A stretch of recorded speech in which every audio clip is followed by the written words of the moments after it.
So welcome everyone. I'm excited to have a really knowledgeable guest. I've listened to so many different things he's done, and he'll give you all the information at the end on how to go to his website, but he's got so many good podcasts and blog entries and stuff there on a lot of the things he'll be bringing up today. It's really a great site. So his name is Matt Roeske. Welcome, Matt. Welcome. Nice to meet you. Nice to meet you. And his bio is Matt founded Cultivate Elevate. That's the name of his website. And to bring back information that's been suppressed and caused our society to become sicker and weaker. Excuse me. Our mission to educate and empower individuals to rise above the state of fear, because there are always solutions. So it's so educational when you listen to it. Like I was just telling him, just read all this stuff about Schauberger and everything through the years, but he's got so much added information. And what you do is you synthesize it, which is so nice. It's great. Okay. Yeah. No, I was going to say, and yes, that's exactly, there's a lot of stuff in there. And then I try to summarize it down to make it a little simpler and just to put it all together. Right. Because otherwise it just stays in little pockets everywhere, So I wanted to maybe start with the electroculture, and then you could just go through all that, and then we'll move into water. And if we have more time, but the fluoride and all of that stuff will probably come in with it all.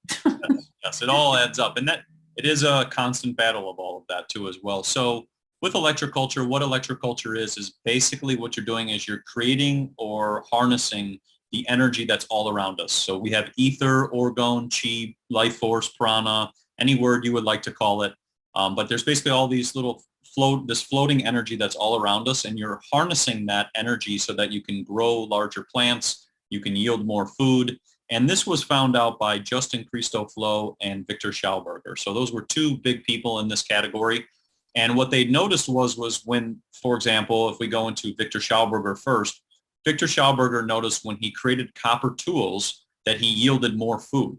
And this was really interesting because when you go into the gardens now and you go and you start gardening or you do any type of farming, they always use iron tools. Mm-hmm. And Viktor Schauberger was not for this because he realized that the iron hitting into the soil basically diminished the life force energy of the soil.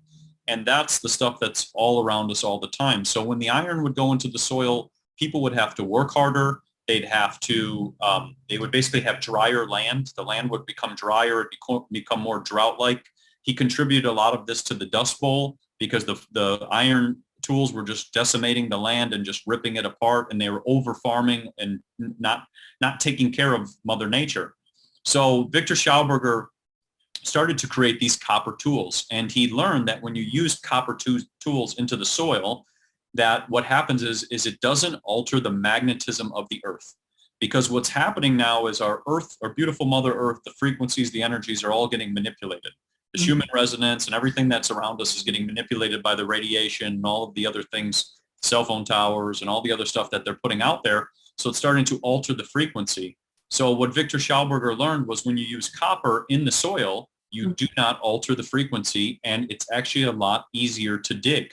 He had a test where he took a copper shovel and an iron shovel, and he put both of those into the dirt, and the iron shovel you had to work 2 times harder to try to get into the dirt and to drought-like conditions. Mm-hmm. And then you have the copper shovel, which slid right into the dirt with no trouble whatsoever and kept all that moisture and all of the great parts of the dirt together. Because it's too bad all these copper tools are so expensive. Yes, and that's they priced them very high. In my opinion, that's definitely one thing. And a lot of the people who used to create them don't make them anymore because iron became so cheap. Mm-hmm. They made iron cheap for a reason while making copper, let's say, more expensive. Yeah. And you see this type of stuff. You see that certain things that are very good for us, the price is always very high. And that's a manipulation of the market. But Viktor Schauberger presented this to the EU, Belgium government or it might be Bulgaria government at that time. But he presented this to them and said, I'm going to create you all these beautiful copper tools. Because Viktor studied the forest. He studied the nature. He studied land. He studied fish. He studied birds. He understood how everything works in vortexes and how frequency impacts every single thing altogether.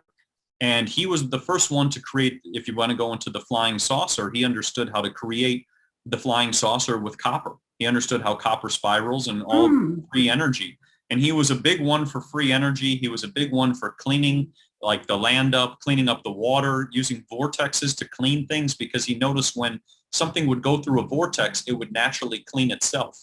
So Viktor Schauberger had so much information. He studied birds. He studied fish.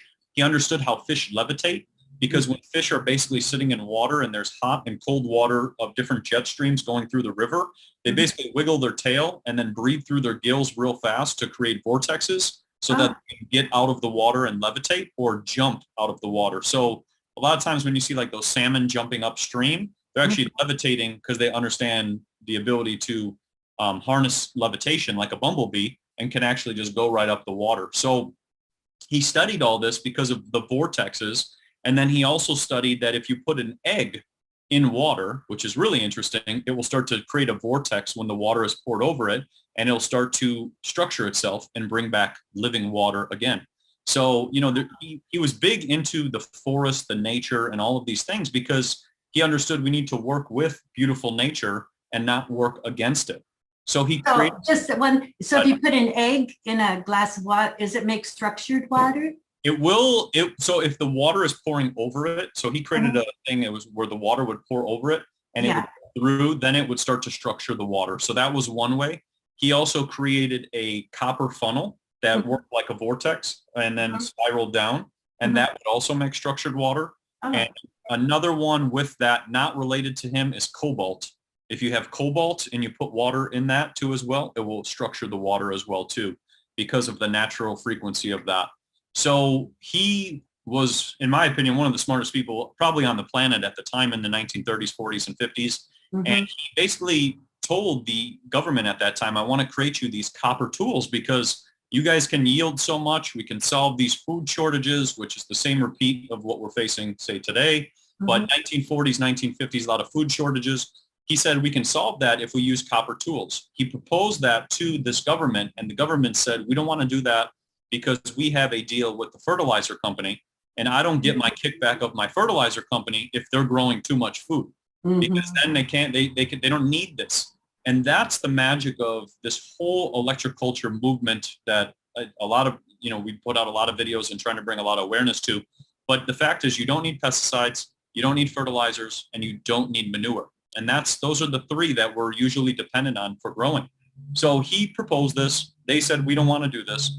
And the government at that time basically set up a mission to use the media, such as the newspaper and the radio, and broadcast all this stuff to the farmers to tell them if they use these copper tools, they're going to grow too much food, and that too much food will lead them to too little money, basically. That's so diabolical. Yes. And if you think about it, it's like this has been hidden from us that started in the 1950s and 1940s during that era. And then what came out during the same time, you have World War II and all the chemical farming that was pretty much going through the roof. So Monsanto and DuPont couldn't get their hands into, let's say, the farming world until post-World War II because they needed to suppress this information. And Viktor Schauberger, when he came over here, it was amazing because he basically was trying to create all of these things. But when he came over here, unfortunately, he tried giving his patents to America. And when he flew back, he unfortunately died on his airplane. That's what they say. But all of his patents and all of the stuff they told him, he never got a chance to do because when he flew into America, they actually said, well, we're not going to build anything with this, so I don't know why you're here. And he goes, well, why are these people wasting my time? I flew all the way to Texas so I could build these materials. I have all the designs, the patents, everything. And they pretty much just wasted his time. So a lot of his information was lost. So I've been trying to put out as much as I can with his books and his information so we can bring this information forward because he was doing something to heal the planet and us as a whole. And he knew that, like I said, if we work with nature, we can work together versus if we work against it, we're just going to destroy ourselves, and that's what happens. So that was one part with electroculture, and that's copper tools. And then you have the other part, which is Justin Christofleau. And he created a book called the Electroculture, and we have that on our website as well too. Where's he from? He was originally from France, I believe. But he was working in America and traveling around pretty much all over the place. But he flew out here and he started understanding electroculture and atmospheric antennas. And so the easiest way to say what an atmospheric antenna is basically if you look at the top of like a church or a religious building, there's always like an antenna on top, like a lightning rod. And those antennas harness energy, and then the energy comes and travels down. And usually they have like a wire, like a copper wire that's from the top of that antenna leading down into the garden that's next door. And that garden is always blooming because it's harnessing the energy that's all around. These sacred buildings, such as a church, a mosque, a temple, or whatever it may be, are also built out of certain materials which resonate at a certain frequency to start healing the body. You have magnetic and non-magnetic materials being put together so that they create negative ions, which heal the person or the plants that are around them as well too. So Justin Christofleau, who was all about electroculture, started to understand this, and he started building these antennas where he would take, for example, a piece of wood and wrap it with some copper or brass or zinc, and he would run these wires down into the earth and see what would happen. He started to notice that his plants were exploding. He had so much plant growth. He had potatoes that were like 2-3 pounds, the average potato. He had tomatoes where he would normally yield maybe 20 tomatoes on a plant. He would yield 50 to 60 to 100. And each year after implementing electroculture, which is just basically making copper pyramids or copper antennas or brass pyramids or brass antennas, whichever one you want, and placing them into the earth, into your soil, each year he would double and triple his yields. And he noticed that his plants were getting bigger and bigger and bigger. And the larger he built these antennas, the taller the plants would get. So he did this one test where he was growing, I think it was like oats or something, and it was something remarkable, like 12 feet or 15 feet, something crazy, and he's standing next to it and the plant is so tall and whatever. And so I've had a lot of people implement electroculture, which they're basically making copper and they wrap it with they take a piece of wood and you wrap it with copper and you have the point just sticking up towards the air. And then you have the other end of the copper wire into the earth. And people will place these in their gardens and their gardens have exploded. I watched a lady, she had a tomato plant that grew, I think it's about 10 or 15 feet. And it's just a simple apparatus of just putting that in there. So are there a certain amount of spirals or? So you can put any amount of spirals. The best way I've realized is it's kind of like what your natural instinct would tell you, right? Okay. I've kind of realized what we should be doing because it's kind of like if I were to close my eyes and just use my creativity, what would be best for me and my plants? Because and probably your location on Earth too. Yes, because instinctively we know these things, but we've just kind of shut that off. Okay. So you can make a spiral any which way. You can wrap it as many times as you want. You can also do stuff with, if you want, with sacred geometry using like the Fibonacci spiral, or you can make it into a little pyramid as well too. There's a lot of different designs, but pretty much I've had a lot of people just take copper, put it around a piece of wood and just stick it in the earth and their plants go crazy.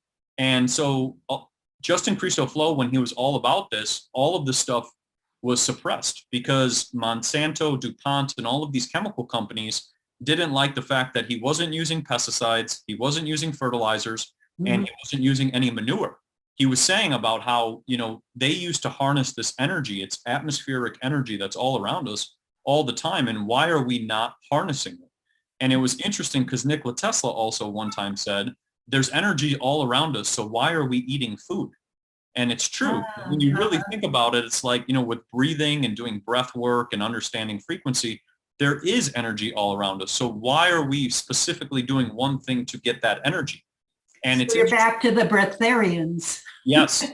And it's interesting because when you look at old world buildings, before all the stuff and everything has happened to a lot of these old world buildings, there was a great video I was watching that talked about how they didn't have toilets in some of these places.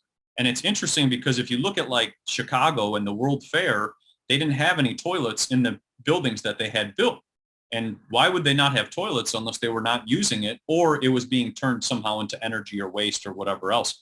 So it's a lot of stuff that when you get into electroculture, it's very fascinating because it started making me realize we can be harnessing all this energy that's around us. And that's the same as when we wear jewelry, right? When we wear certain jewelry, we are an energy being. We are a giant antenna.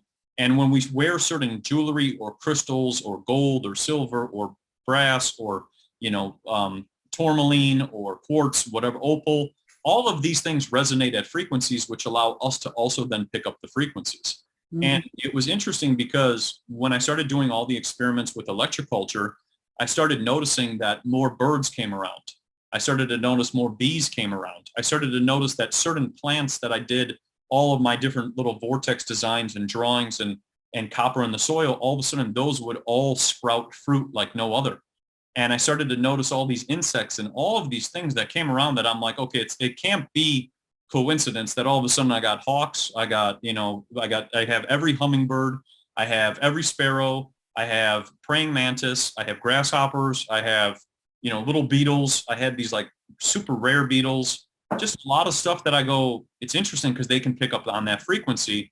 And when I was getting into magnetism and understanding frequency and all of this related to electroculture, I started understanding vortexes and vortices and how the animals pick up on these things. And it's interesting because bees can pick up on the magnetism of plants based on the vibration, and that's how they kind of travel around. So this helps to save the bees. It also helps to save the birds as well, too, because they need an area where there's not the crazy frequencies. Because birds, when they're spiraling in the air, they create vortexes in the air so they can pick up on the magnetic ley lines of the earth so they know where to go. So when you're placing these little antennas into your garden, you will notice all these birds start coming to your area because not only are the insects coming, but you're revitalizing that whole area with the magnetism which has been depleted. And it's interesting. Did you ever read Sensitive Chaos? That sounds really familiar. Isn't it the Viktor Schauberger? But it's not Victor. I forgot. Yeah. It's a Steiner person. That's what but it's all about the vortexes and the air and yeah. And it's all stuff we just have forgotten or we just stopped paying attention to. Yeah. Like up into the sky. Read it again. And if you look up into the sky and you look at these birds, it's like, why do they fly in circles, right? Why are they? It seems kind of silly, to fly in a circle for 20 minutes before you're going to do something. And it was interesting because I was reading something else that was talking about how dogs, they always spin in a circle before they use the bathroom. And reason being is because they're picking up on the magnetic ley lines of the earth to know where to use the bathroom. And I was like, wow, okay, so then there's more to this, the vortex and the frequencies. And it was interesting because when I was studying into pyramid energy, which is you can make copper pyramids and place them in your backyard, the dunce hat, which is the hat that they used to put on people's heads when they couldn't understand something or could not, they were usually dyslexic. The dunce hat was originally created because when the person would wear it, it would actually make their electrons start to spin the opposite direction so that they could pay attention. So it was very fascinating to understand all of this spiraling, these vortex spirals and all of this stuff and how it impacts our health, the birds, the bees, the dogs, the cats, and all of these things. And it was just very fascinating because when I started doing electroculture, I grew a moringa plant and I have a whole bunch of other plants as well too. And my moringa plant is on the balcony, in a pot. So it's not like I'm not in the earth. It's just an outdoor moringa that, is sitting outside. But when I started experimenting, my moringa started sprouting pods. And the average pod of a moringa is 6 to 8 inches. And my pods were anywhere from 17 inches to 22 inches. Whoa. So there was such a drastic growth change. And they could have kept growing, but we had to move the plant because of the painting and whatever else. But with that, I was blown away and I took the pictures and I put them up on our page and I was like, this is the real deal. And then people started doing it on TikTok, Instagram, and all these different videos. And it's just wild to see people's gardens. Like people had plants that had died or at least died technically, so to say. I think they're hibernating. I don't think they're actually dead. But they had plants that that are in hibernation that the leaves started coming back. And I had a little tree that was like about this big, and I wrapped copper wire around the base of the tree. And I noticed that the plant started to grow leaves after like 5 months. And I was like, that's interesting because then, so are these plants actually not here or are they in a hibernation mode? What's going on? But it was interesting because Justin Christofleau was learning about that the copper, the brass, the zinc basically works like a battery to help their sap start to move so that the plant can grow larger and then also absorb more nutrients and then basically start to sprout insane amounts of fruit, because that's what started happening. They had pear trees which had passed. They did some electroculture with them, and the pears were like a pound every single pear. And they're just telling us there's food shortages everywhere. Oh. And exactly, they preach all this, we're running out, and it's always scarcity, scarcity, scarcity. You know, in reality, it's abundance and abundance and abundance. And it's interesting too, because when you look at the most areas with the highest magnetism, such as Alaska or Hawaii, right? Hawaii has all the volcanoes. They have all that beautiful ash that comes down. And when that ash comes down, it magnetizes the soil so that you have the largest yields. So what you're doing with electroculture is you're just magnetizing the soil for pennies on the dollar, right? Because it's a very, very simple apparatus. And you're doing that. And then now all of a sudden you will start to grow more. And each year after that, you get more and more. And it's the whole secret behind the 2,000-pound pumpkin. You know, I always wondered, how did they grow these pumpkins that were just astronomical? Yeah. They understood the magnetism of the earth, and then they started harnessing it. Is there a mainland U.S. where is it more magnetic? Do you know? The most magnetic area is Alaska. That whole entire area is the highest. And then as you come down to the West Coast, you have more magnetism there. And then you get to about the Midwest, and it hits, I think, about 0. And then you go now towards the East Coast, and you have the negative magnetism, which is like the -10 and whatever. So repulsion. So it's interesting how that also can affect, for example, energy of us and our frequency. You know, because when we walk into a place that's very, like I'm in Arizona, there's a ton of energy here and all over the place and whatever. But when you're in a certain place like that, your body will also pick up on that as well. So the plants respond as well as the insects, the birds, and us as humans. That's just amazing. I'm going to put that Electroculture book on my website with Definitely recommended books. Yeah. Yeah, and it goes heavily just into a lot of things, and it's so simple because he was basically just taking wood, and he would take, you know, he'd make a little antenna that looked almost like a rooster head, and he puts that on top with a piece of wood kind of just coming down, and that wood would go in there. He'd run a wire from the antenna down into the soil, and that was it. And he just let it do its thing, and he would come out and the food would just be exploding, and he noticed everything is just blooming like no other. And he tried to put this out there, but a lot of these books related to either Viktor Schauberger, Justin Christofleau, and other people who've been in this realm, a lot of their books have been either deleted, suppressed, removed, you know, wiped off of Google, because it competes with all the money and this whole food shortage, fertilizer, pesticide business that they try to promote to us.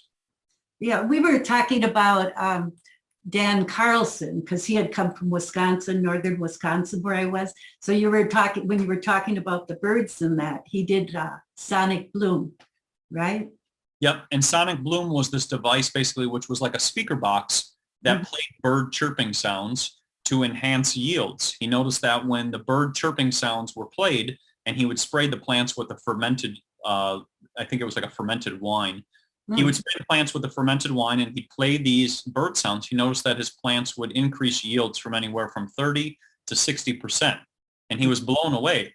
And it's interesting too, because when you look at the whole DDT thing, 1950s, DDT is good for me and all this other stuff, DDT heavily affected birds. And those birds' frequencies are basically causing the growth of plants to increase. But when they were harming all those birds, and a lot of those birds were killed off, chemical farming came in to take its place while the birds were gone. So he created the device, which was like a boom box. And he noticed when you played birds sounds to the plants, there's like a little, so you have like your little plant and you have like the leaves, and all of that would start to open up, and it would be able to absorb more nutrients. Versus if you played like rock music with the plants or any type of anything that's very like basically disturbing, the plants would start to cower and move away and pretty much grow away from the music, and they would actually start to die. So the sound that comes with the birds, and that's why I'm always putting flaxseed out and all the different seeds for the birds as well too, to take care of them. But the sound that comes from the birds helps your plants, you know, and we need that frequency. And there was another person who, unrelated to Dan Carlson, was a guy who was doing stuff called Cosmo culture, which was using quartz and PVC pipes. And he would put, this was a really interesting one that I thought was really cool. He would take PVC pipes, place them into the earth, put quartz into it, and then he would take like an essential oil like lemon or peppermint, and he would place that into that PVC pipe, and it would resonate at a certain frequency to either bring an insect that he needed for his garden or to repel the insects in which he did not want in his garden. So he was basically it was just a phenomenal, I forget what his name is, and I have the video on our Instagram. I have to look that up, yeah. I'll send you the video, and he basically created those, and he understood that you could emit frequencies with quartz because of the piezoelectric effect. He basically used these crystals and put them all in his backyard, and his plants started going crazy too. But then he also could then get rid of certain pests if they started to try to come in and clean things up, because the whole reason we get pests and insects and all of this stuff, that are coming in is nature is just trying to clean up what is falling apart. It knows that the plants are falling apart. The soil is off. The roots are off. So these plants are coming in to just eat it up. And when you start harmonizing your soil and restoring that magnetism, now you start to notice that you don't have any pests or anything coming to destroy your plants, because they can't eat a healthy plant. They can't really destroy a healthy plant. So it was interesting because he was big on that. And there was another guy as well too, who made granite. He would use red clay, and he'd put basalt in it, and he'd put pyramids on top. And he noticed that would create almost like the Celtic round tower that are in Ireland. And he basically started putting those all over his backyard. And he noticed that his soybeans and his corn grew by like 60% in 1 year. So I had Alana Moore on she was from Australia, and now she's in Ireland, and she had that geomancy where she built the towers of power. That's awesome. That's amazing. Yeah. She just, all over those just amazing things. Yeah. But as you're doing this, what it reminds me of the BD preps, that Steiner did, how they would stir it. Yes. And then the farmers and stir it. So I had never realized, so that would be creating it, when they put it on the earth, more magnetic, huh? Yes. So they did, that was the Steiner prep, BD. It was BD, biodynamic. Yeah, biodynamic 502, 503, and 504, I think. Yeah. And he would basically take cow horns, fill them with manure and quartz crystals. Right. And he would stir the prep for about 1 hour clockwise, and then he would stir it counterclockwise, I think, for the other hour. And then they would put that into cow horns, because the cow horns create the piezoelectric effect with the quartz. And he would then place those into the earth, and he noticed that his plants would go crazy. And it's funny because that cow horn is the shape of a pyramid, right? It's the same degree, similar to the Vogel crystals, Marcel Vogel's crystals as well. I have like 3 of them here. Yeah. I've always wanted to test one of those and see, but I've heard such great things, because those were the same things as the 51 degrees of the pyramid. So he was big on that. And so when Steiner was doing that work with the biodynamic prep, he was also creating the exact same thing. And that's why I started to notice it's this, just creating vortexes can be just done with us doing it. And I used to go out into the desert, and I would make vortexes into the ground, because I studied crop circles and some stuff with like Mary Hardy and a couple different people and things. And she was basically explaining about the vortex of life, and how the energy is always there. And if, depending on which way you travel, like counterclockwise or clockwise, you can create energy. And I started doing this, and I would make vortexes in the earth. And I noticed, once again, the plants would start growing in that area. Insects would start coming in. And the craziest part is when you would make them, I could feel it above my hands. I could feel it on the bottom of my hands and the top of my hands. So even though we can't see it happening, same with Steiner when he was doing that, they were making this prep, and it was creating vortexes in those cow horns. We can't see it because a lot of the technology that we use to see those things are suppressed, but it is there. And the best way to say it is, if you ever look at a tree, and this is the most easiest example, is I went up to Sedona, and there was a tree that was wound, completely spiraling and going up. And that's the energy we can't see, but is always existing. So I've been really into labyrinths lately. And so I found in Forest Lawn, the cemetery over here, a beautiful sharp one. And so it's that same thing where you're spiraling and you're doing it. It's just everything around it is so green and verdant. Yeah. Yeah, and it's just, and when you walk in, I was going to say, when you walk in those patterns too, you're creating a vortex of your energy. You know, and that's why like they used to spin in circles, you know, that game where we used to take like a baseball bat and you spin in a circle and put it down on the ground and make yourself dizzy. You know, they obviously made fun with it and whatever, but that spinning in the circle is also creating the vortex, just like the labyrinth. We would walk in these patterns to basically create like telluric or scalar waves, whichever waves you'd like to call them, and they can go up into the atmosphere and then they can change the energy. And that's the same as the rain dances as well too. That's what I realize as I've been walking. I go 2 or 3 times a week now. I'm creating a spiral, an etheric temple almost up, you know, and it's, it's and really that's the energy I was going to say that we've just forgotten about. We used to do a lot of these things, but we don't even understand why we're doing it. Like, why would I walk around a house 7 times or 3 times or whatever? You know, like Nikola Tesla used to walk around a place 3 times before he entered it. You know, a lot of things we just don't understand. But when we start to understand vortexes and magnetism and frequency, it all goes hand in hand. And when we harness that, we just bring benefits to either our plants, us, the birds, the whole earth, Mother Earth, because that's what we need with all of this nonsense that they love to do with the air and the chemicals and the radiation and everything. So so now maybe we could segue, because we're halfway through, into water, and particularly primary water, because you really explain it so well. And a lot of people talk about this stuff, but don't quite have a handle on it. Okay, so primary water, you can look into this. You can look up the book, New Water for a Thirsty World. I highly recommend everybody check out that book. And then primarywaterinstitute.org. And you can go to these websites and you can just dive in and just learn. But basically what happens is, so we have the illusion that we're running out of water, and that's using the secondary water cycle, which is the rainwater cycle that's coming down from above us. So they try to say our lakes are running dry, you know, which all lakes are pretty much 53,000 lakes in America are man-made. So that's one big factor. So they're like large holding tanks. So they're not going to be able to be all the time at the right levels and or even filled, because if they are a holding tank and they're not connected to original sources like primary water, then they're not going to have any water unless it's raining or whatever else. So we've been taught the secondary water cycle, which is the rain comes down, it lands on a mountain, there's like snowpack that starts to melt, that water then melts and it lands in the rivers and lakes, and that fills it.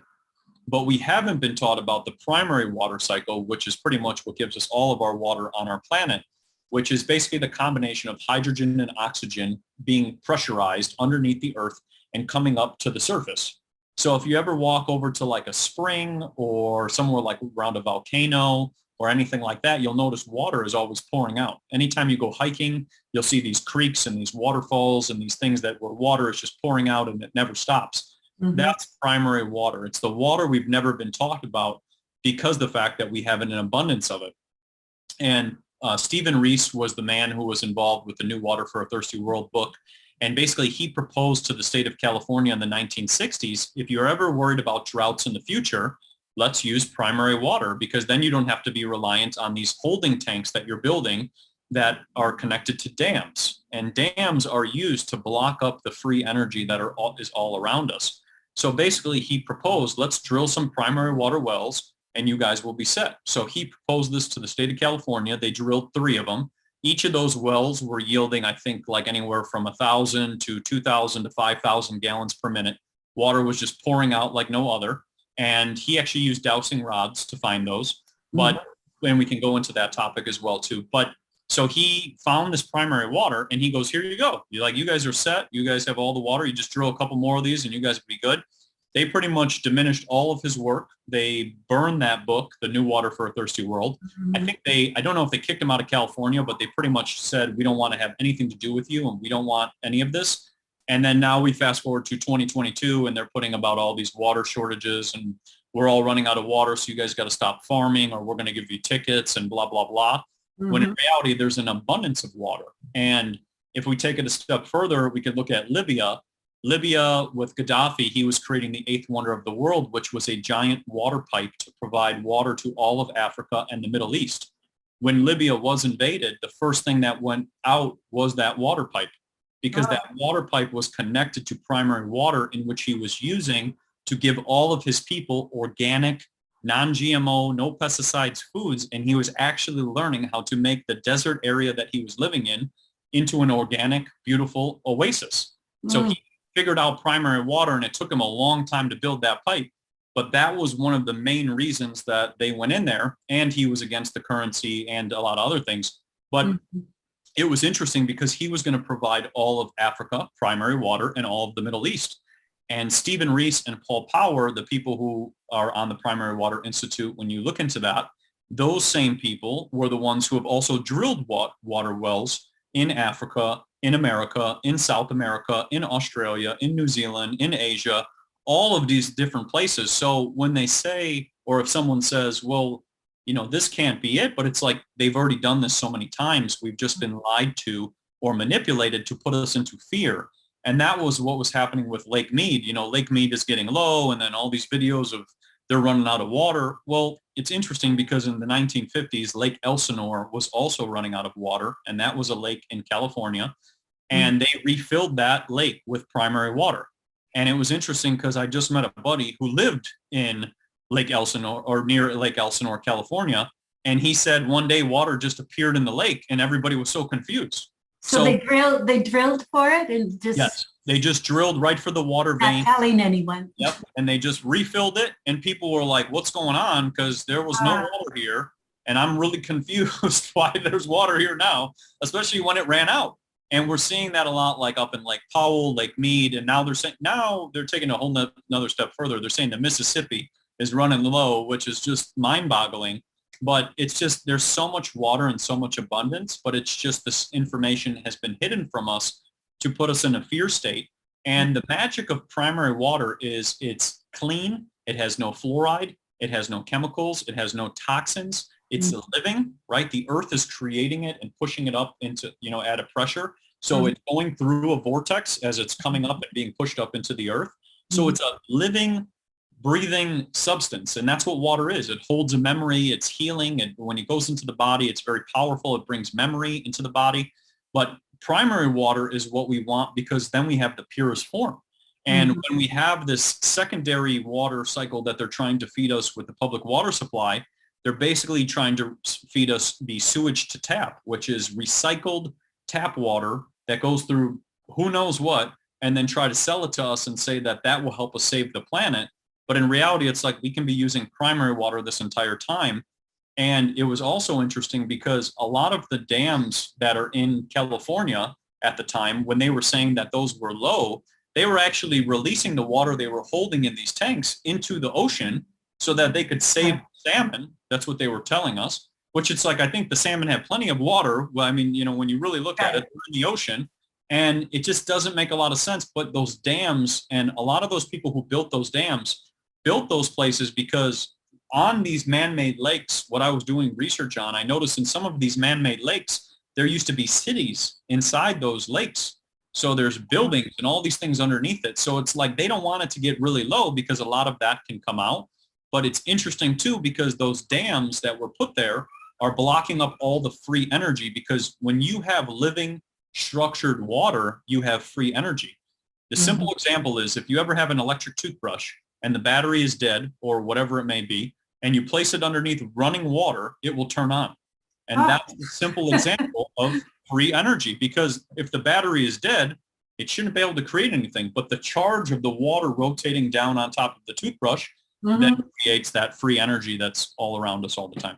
Now, do you think like Nestle, how they're taking all this water, are they doing that from primary sources? I mean, they just keep doing it year after year so much. So I would say they definitely know. I mean, you have companies like Walmart, you have Nestle, you have Coca-Cola. They definitely all know this because the fact of when I met a guy who drills primary water wells, he explained to me that the guy who created the Hoover Dam, who was actually blocking all of the water in Lake Mead, knew about primary water because he knew of Stephen Reese and Paul Power and all of those who drilled primary water wells. And they actually tried to send them out and pay them to go figure out why all the mines were flooding, right? When people used to build these mines and try to go into the earth, all of a sudden they would get all this water would rush in there and they'd get flooded. Mm-hmm. And that was in the 1910s, 1920s, 1930s. So you have all of these people who were these large corporations at that time as well, who mm-hmm. knew about primary water and knew that they could charge more money each year on water and just sell you something that's free. And you have not only on top of that, you have 2021, the water going onto the stock market so that you can manipulate the price known as a commodity now and then say we're running out and then up the price and then play this pricing gouging game. So I feel Nestle, Coca-Cola, all of these brands know about it because they research a lot into dowsing. They research a lot into crystals. They research a lot into sacred geometry. Like these companies, when you look at their lineage of what they were into, they know all this stuff, but then they try to figure out how they can manipulate it to make profits on it if it's free and then sell it back to us to make as much money as they can. Yeah, so there's so much more behind all this. Yes, and that's... I see you're drinking out of a copper cup. Mm-hmm. So yeah, there's a lot of the things with that. And even with the copper, like it's just a mineral we no longer get. That's great for our brain, great for our tendons, great for our health, great for our heart, you know, all of these things. And it's just, yeah, a lot of this stuff is just, it's been hidden because they can make money. You know, and if you ever look at it, I just, as I always say, just literally follow the money of where the money trails are coming from and who's pushing what. Because when we start looking at, you know, who is doing the studies, who is doing the drilling, who is doing what, all of a sudden you start to see, well, it's not for the better. It's for that they can make profits as much as they can. And we have to be aware of that because what we need to do as a society is drill primary water wells. And as we start to do that, then we now take that dependence off the system that's trying to poison us with our tap water or sewage to tap or any of the other ailments that they're trying to give us with the fluoride and heavy metals. So, so speaking of fluoride, like you want to go into that a little bit about what that really is? That was a whole thing. So our water's so polluted with that. Yeah, so fluoride you have, so back in the day, 1930s, 1940s, you had sodium fluoride. That was the original way, which was rat poison. And that was the original thing that they used to put into the public water supply. And then into the 1940s, 1950s, you had Grand Rapids, Michigan do the test on the infants to say that fluoride is safe. And this is crazy because the first ever test on saying fluoride was safe was done on infants without teeth. So they had no teeth whatsoever, and they were literally under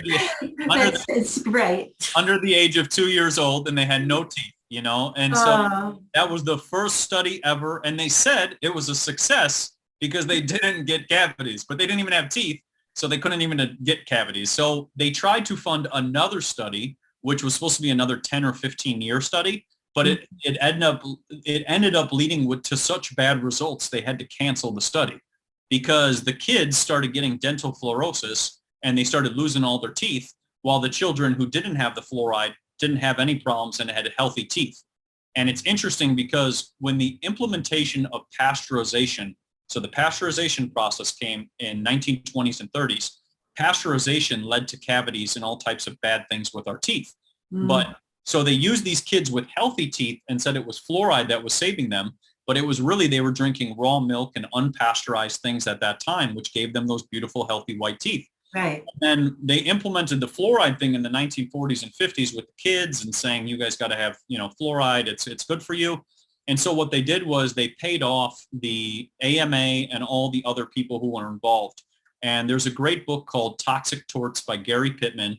And he talks all about this, of his lawsuits against these fertilizer companies, because that's now our fluoride now that's put into our water supply. I think it's called hydrofluoric acid.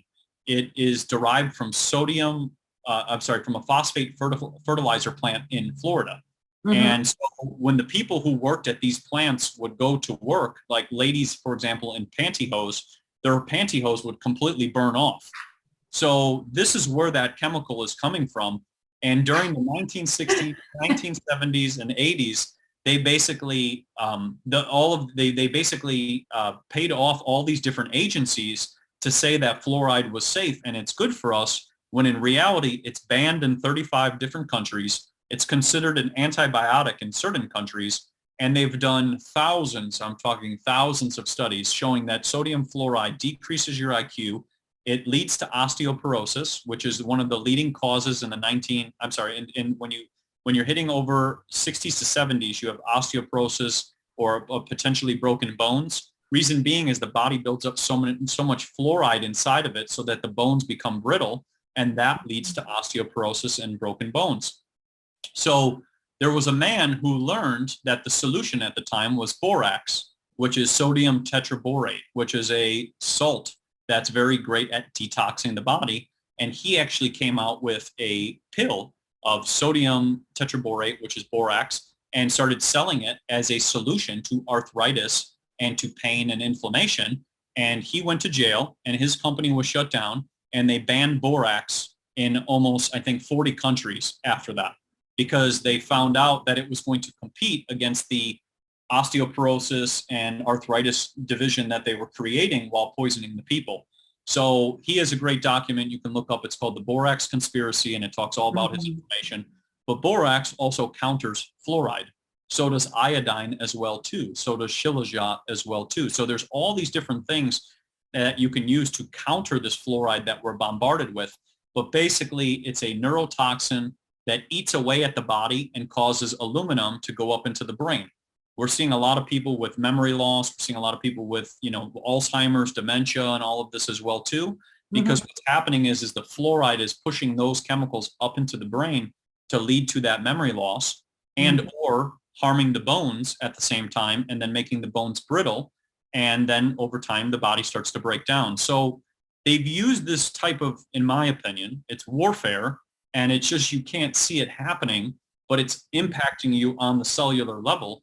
And that's why you don't know that it's occurring. And then over time, the body just starts to break down because we're not either harnessing the beautiful energy around us or understanding everything we're putting into our temple is actually affecting us at a frequency level. Yeah, I was so surprised that I could go over here to Albertsons and buy pure borax for $6.99. So I use it for washing clothes and everything. It's just amazing, and how they used to use that all the time because it really gets your clothes bacteria free and all of that stuff. Yeah, and it works wonders for everything. It's great for pulling things out. And salt is one of those things that were really good for pulling things out. Sea salt, Celtic sea salt, all these different salts, they used to use these to pull things out of the body because they would chelate the heavy metals. But now what they did was they did a bait and switch with, for example, like table salt, and they added fluoride and heavy metals to the table salt while stripping it of the minerals so that it's no longer chelating the heavy metals out of the body. And that's what we used to use. I mean, people used to travel millions of miles to go get salt from the ocean and harness salt because of our body's need for it. But so they flipped that and put the fluoride and heavy metals into the table salt so that the body is no longer removing that. And then it builds up all these toxins. And that's where borax can work really well with that. And it's just interesting. You can look up just, borax detox, borax conspiracy, all these different things. And you'll find so much and go, wow, and this is what we need. There's certain things that we need to be putting into our body to help heal and balance and counter all of the stuff that we face. I had never really thought about the table salt and the water.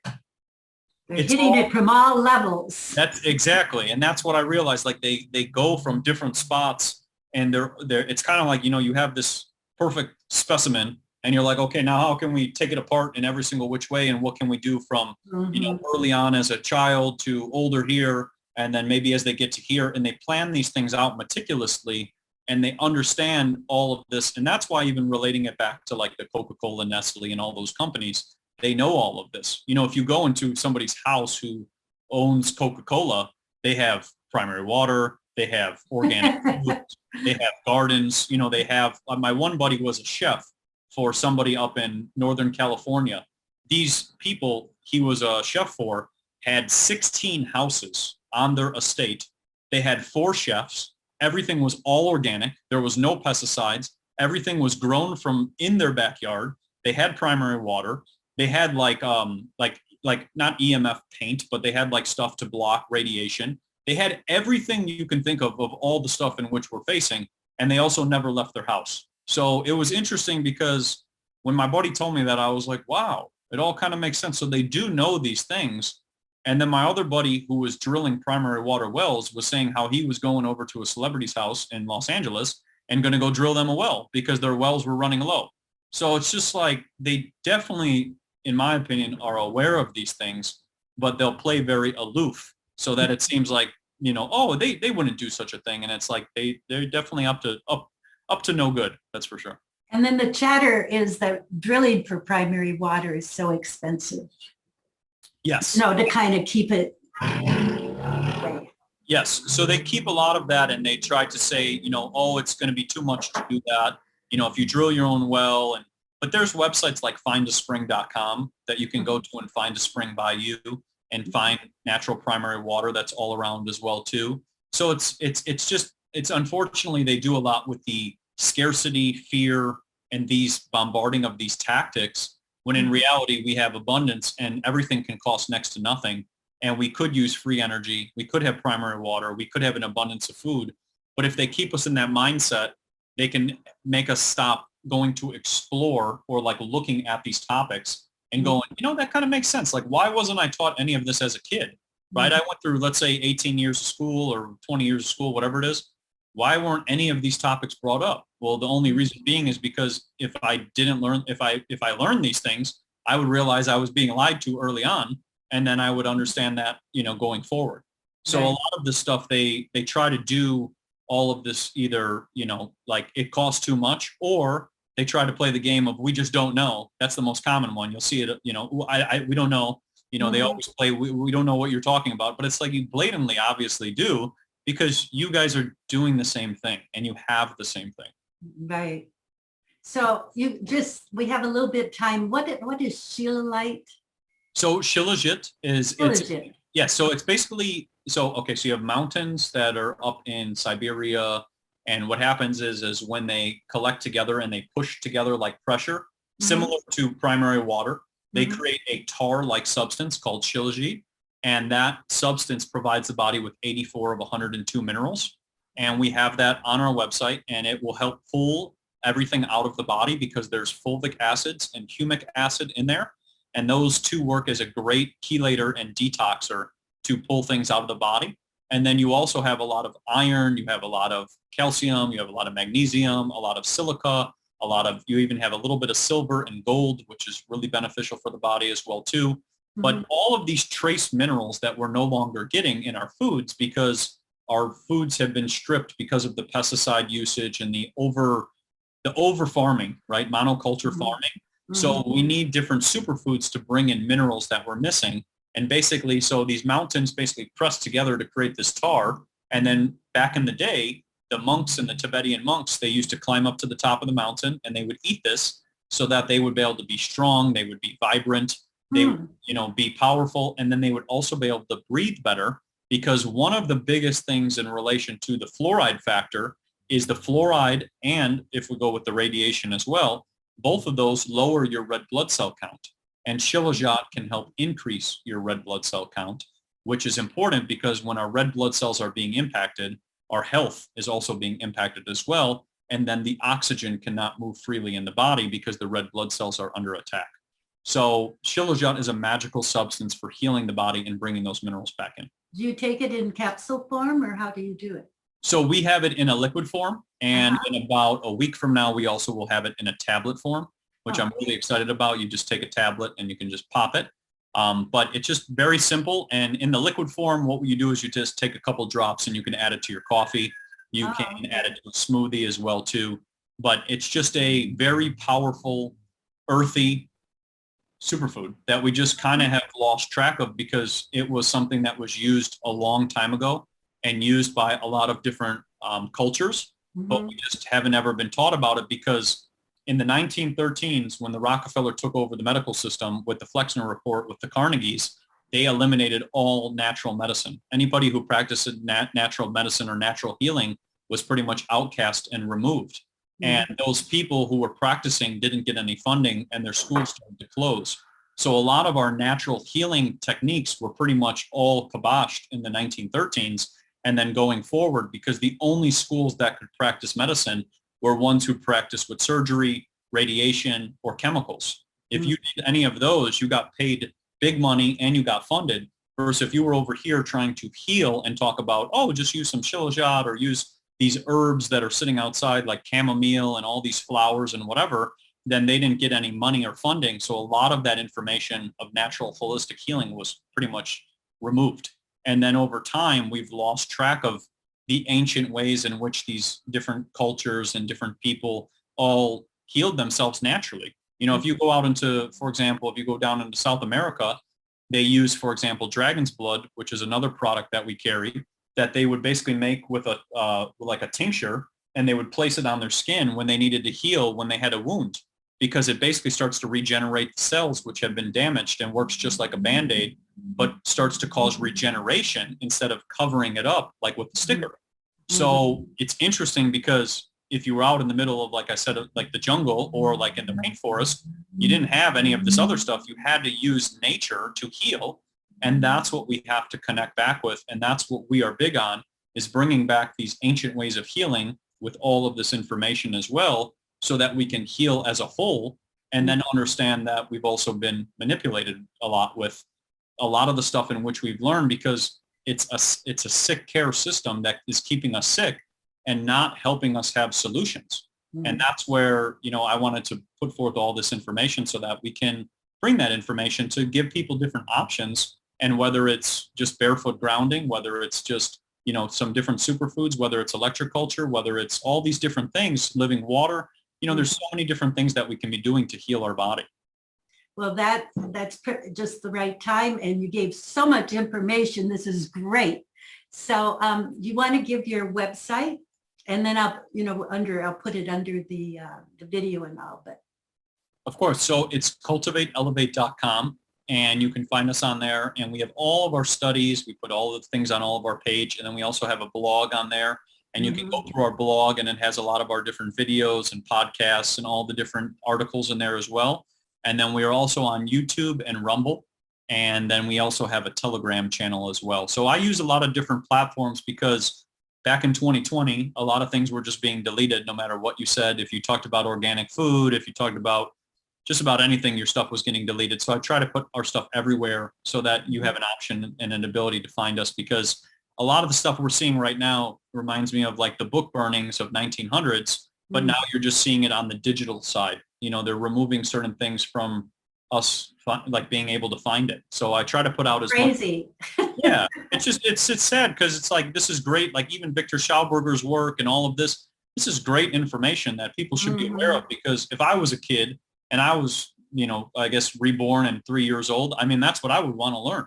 Because imagine our youth learning about these things. Imagine the things that just would be created, because children are so creative and wanting to, you know, just learn. I mean, you give a child something new and they're just so into it. So it's like, it's sad that a lot of this information doesn't get out there. And I hope that when I'm talking and doing these things and trying to put it out with any of it, that somebody can learn and they can use these solutions to help them, because that's what we need, because nobody should have their health impacted or they should be diminished to nothing because of a system in which has been created to cause that. That's kind of how I see it. All right. Well, thank you. I'm sure this is one you have to watch again. There's so much good information. So thank you so much. And thank everyone for watching. And that's it. See you. And visit his website. It's really has so much information on it. Okay.